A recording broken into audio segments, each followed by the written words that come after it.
So TV Guide recently released their top 60 animated programs of all time to celebrate their 60th anniversary.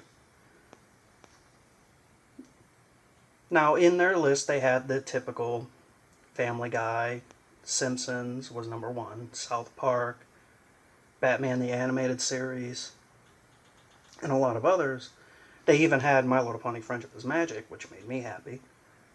But there were a lot of glaring omissions from their list.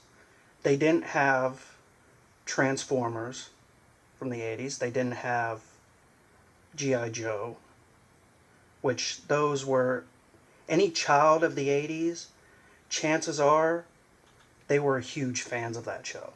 They're not the best programs, and they certainly don't hold up as well as a lot of others, but they were still very influential and had massive fan bases.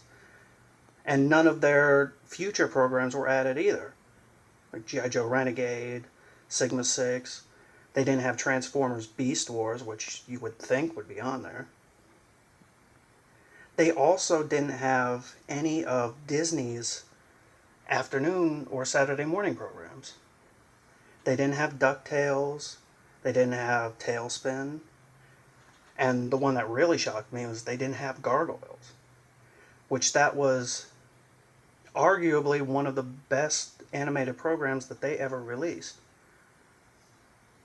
And I know it would certainly be on my top 10 programs of all time, and a lot of others. And it just surprised me that they didn't have that.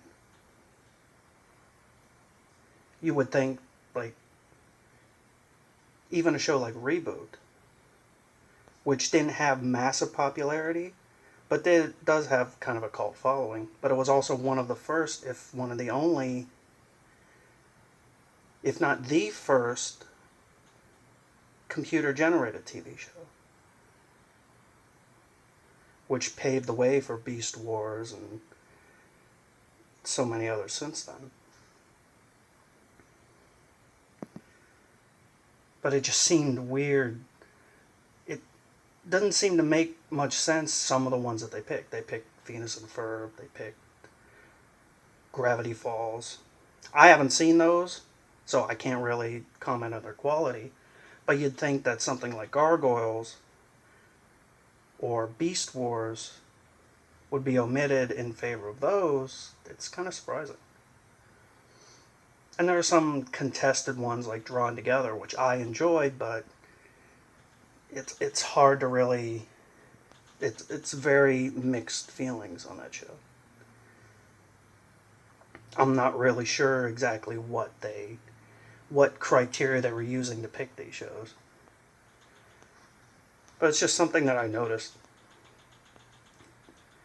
And what are your thoughts on it? Do you think they did a good list? Do you think they didn't? Let me know.